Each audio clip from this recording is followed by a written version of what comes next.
Halo sobatku, dimanapun kalian berada, gimana kabarnya? Semoga kalian dan keluarga dalam keadaan baik-baik saja ya. Kali ini kita akan membahas Donghua Jet Dynasty Season 2. Perlu diingat, ini hanya sekedar bocoran spoiler. Jadi, jika narasi dan video berbeda, mohon dimaklumi ya. Untuk kalian yang penasaran tentang kelanjutan cerita Jet Dynasty Season 2 ini yang tayang entah kapan, oke, langsung aja kita ke ceritanya, gas! Menglanjutkan cerita sebelumnya, setelah Xiaohui melompat di pelukan Xiaopan si Hantuli atau Ghostly, aura badas di tubuh Xiaopan perlahan menghilang sembari ia terus mendekap Xiaohui dengan senyum kangen di wajahnya. Serta pada saat yang sama, ketika Xiaopan masih memeluk Xiaohui, ia tiba-tiba merasakan perasaan lain dengan segera menundukkan kepalanya hanya untuk melihat anjing bulldog Dahuang tampak menunjukkan sikap gemoynya, terus-menerus menggosok-gosok kepalanya di kakinya. Yang hal ini membuat Xiaopan segera membelai kepalanya sembari menanyakan dengan senyuman tentang kabarnya. Akan tetapi Dahuang yang secara alami tidak bisa berbicara bahasa manusia pun hanya bisa menggonggong sembari menggosok kepalanya di tangan Xiaopan sebagai bentuk rasa rindunya terhadap Xiaopan. Sehingga pada saat yang sama, melihat kedua binatang kesayangannya masih mengenalinya, Xiaopan pada akhirnya menunjukkan kegembiraan di wajahnya dengan merasa bahwa kedua binatang kesayangannya inilah yang masih menganggapnya sama seperti sebelumnya. Dan ketika temu kangen Xiaopan dan kedua binatang kesayangannya ini masih berlangsung, tiba-tiba suara langkah kaki segera terdengar, diikuti dengan kemunculan seorang pria berwajah burik, yang ternyata itu adalah Yego, yang bergegas keluar dari semak-semak serta berhenti di belakang Xiaopan. Saat dengan kemarahan di wajahnya, ia menggerutu kepada Xiaopan atas tindakan barbarnya yang berani datang ke wilayah sekte King Yun. Yang pada dasarnya, ketika Yego masih menggerutu marah kepada Xiaopan, Dahuang yang sebelumnya terus menunjukkan sikap jinaknya kepada Xiaopan, tiba-tiba menoleh serta menunjukkan sikap tidak sukanya yang brutal terhadap Yego. Yang hal ini membuatnya segera memamerkan gigi-gigi tajamnya, dengan tanpa basa-basi segera melolong dan menerkam ke arah Yego. Sontak Yego yang melihat ini pun langsung terkejut terheran-heran dengan tidak menyangka terhadap anjing gemuk lucu dan imut Xiaopan yang tiba-tiba berubah menjadi anjing gila ketika melihatnya. Yang hal ini membuatnya segera mengulurkan tangannya untuk meraih senjata taring magisnya guna melakukan serangan brutal terhadap Dahuang. Akan tetapi, ketika Yego hendak meluncurkan serangan brutalnya dengan senjata magisnya kepada Dahuang, Mamang Ghostly Xiaopan tanpa diduga muncul di depannya, sembari memperingatkannya untuk tidak berbuat macam-macam terhadap Dahuang, ataupun bahkan mencoba menyenggolnya, yang pada dasarnya jika hal itu terjadi, ia tidak segan-segan akan mengancam menghabisinya. Sehingga pada saat yang sama, Yego yang mendengar ancaman dari Xiaopan ini pun segera tertegun serta menunjukkan raut kemarahan di wajahnya saat sebuah kata-kata mutiara barbar langsung terlontar dari mulutnya. Tetapi pada saat yang sama, ketika Yego masih melontarkan kata-kata mutiara barbar dari mulutnya ini, Dahuang tanpa diduga langsung menerkam ke arah tubuhnya. Yang hal ini membuat Yego pada akhirnya pasrah saat dirinya pada akhirnya segera mengadakan baku hantam ala MMA di semak belukar bersama Dahuang, dengan tubuhnya terus-menerus digigit tanpa ampun oleh gigi tajam Dahuang. Yang hal ini membuatnya meminta tolong kepada Xiaopan untuk melepaskan gigi yang terus diluncurkan anjing gilanya.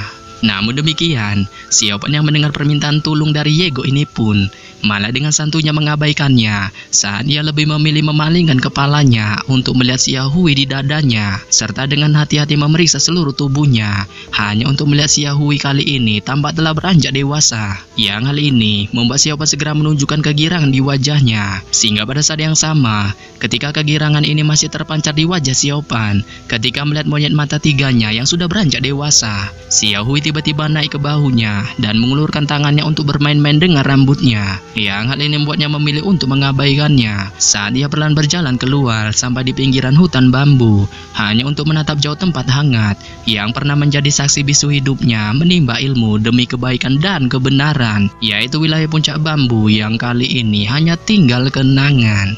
Yang pada dasarnya, ketika Xiaopan masih menatap wilayah kenangan masa lalunya ini, Dahuang yang sebelumnya mengadakan gulat barbar dengan Yego pun perlahan berjalan keluar dari semak belukar, serta menggosok-gosok kepalanya lagi di kaki Xiaopan. Diikuti dengan Yego yang terhuyung-huyung keluar dari semak belukar, sembari menunjukkan kesuraman di wajahnya. Yang hal ini segera membuat Siopan tertawa ngakak, sembari menepuk kepala Dahuang dengan senyum di wajahnya. Serta pada saat yang sama, ia kemudian menutup matanya, sembari menarik napas dalam-dalam. Dan setelah beberapa saat melakukan hal ini, Siopan kemudian berbalik mengulurkan tangannya untuk membawa Xiaohui ke pelukannya, sembari menatap Yego dengan mengajaknya untuk OTW pergi. Saat Yego yang mendengar ini perlahan berjalan mendekati Siopan, sembari bergumam di dalam hatinya tentang tindakan barbar dengan resiko taruhan nyawa yang dilakukan Siopan, hanya bertujuan untuk menjemput sebiji monyet. Serta pada saat yang sama, setelah Yego menggunjing Siopan di dalam hatinya, Dahua yang sepertinya tampak merasakan dirinya akan ditinggal, segera berdiri dan menatap Siopan. Saat Siopan yang melihat ini segera tersenyum sembari menepuk kepalanya, sehingga pada saat yang sama, ia kemudian memunculkan tongkat api di tangannya, serta menaikinya dan menopang tubuhnya. Saat ia tanpa basa-basi segera terbang ke langit, diikuti dengan Yego di belakangnya, meninggalkan Dahua yang terus menggonggong tanpa henti dengan kepergiannya. Yang pada dasarnya, setelah kepergian dua bestinya, Siopan dan Xiaohui, di depan hutan bambu, sosok kesepian Dahuang terus menggonggong keras tanpa henti. Sampai pada akhirnya ada sebuah tangan putih glowing tiba-tiba mengelus lehernya, yang ternyata itu adalah Ling Er. Saat ia menanyakan kepada Dahuang tentang apa yang terjadi, serta di manakah gerangan Xiaohui. Akan tetapi, Dahua yang tidak bisa mengatakan sebiji kata pun tentang apa yang sebenarnya terjadi, hanya bisa menatap langit sembari terus-menerus menggonggong. Yang hal ini membuat Ling Er hanya bisa menggelengkan kepalanya sembari menatap tindakan tulul yang terus dilakukan anjingnya dengan raut wajah plonga-plongo. Di lain sisi, di ruangan besar yang memancarkan uap dingin, Yuji duduk dengan tenang di ruangan yang paling penting di sekte Raja Hantu itu, saat ia menjaga serta menatap mayat Biao yang saat ini terbaring di meja batu di depannya dengan kedua tangannya disilangkan di tubuhnya. Yang pada dasarnya, saat Yuji masih terus menatap mayat Biao, suara gemuruh tiba-tiba terdengar di belakangnya, dengan pintu batu besar di ruangan ini tiba-tiba didorong oleh seseorang dan segera ditutup kembali. Yang hal ini membuat Yuji segera terkejut, serta ia segera mendengar suara langkah kaki seseorang itu berhenti di sampingnya. Saat hal ini membuat Yuji dengan tergesa-gesa mengangkat kepalanya, hanya untuk melihat seseorang yang membuka pintu tadi adalah Siopan si Hantuli.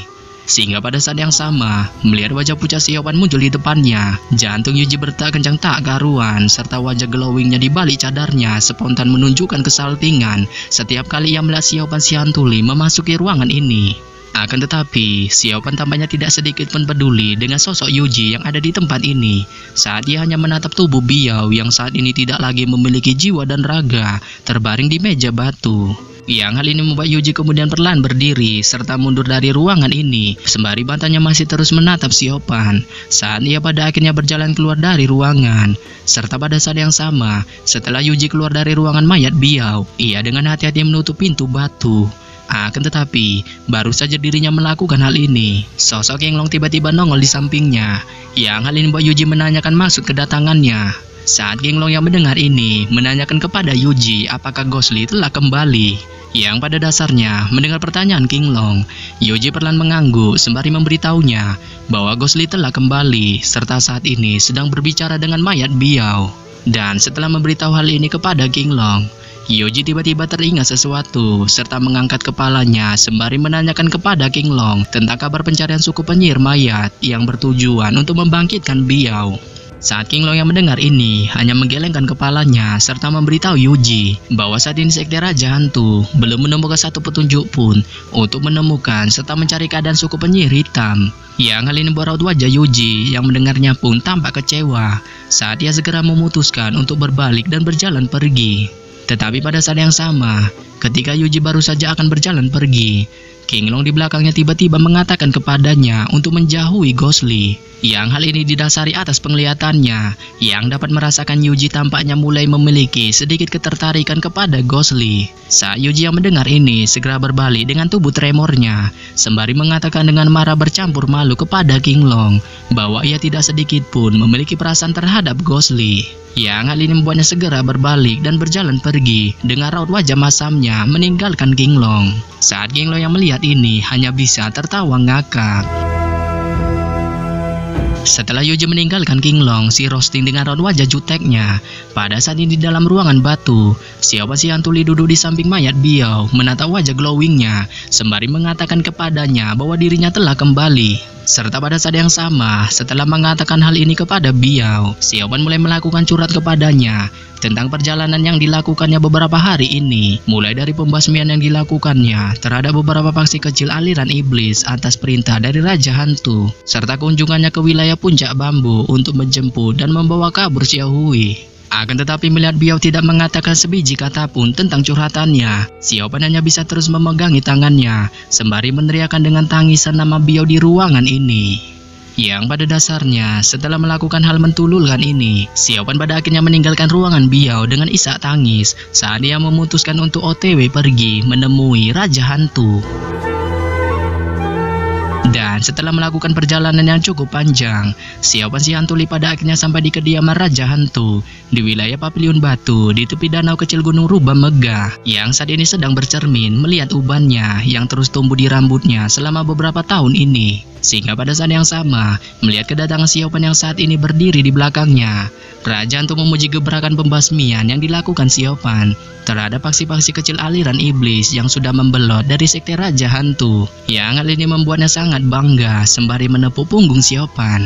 Serta pada saat yang sama, setelah memuji Xiaopan, Raja Hantu tiba-tiba tertawa sembari menanyakan kepada Xiaopan apakah dirinya mengetahui tentang berita julid yang baru-baru ini terdengar bahwa harta langka akan lahir di rawa kematian di arah barat. Saat Xiaopan yang mendengar ini segera menganggukkan kepalanya sembari mengatakan bahwa ia tahu tentang berita julid itu.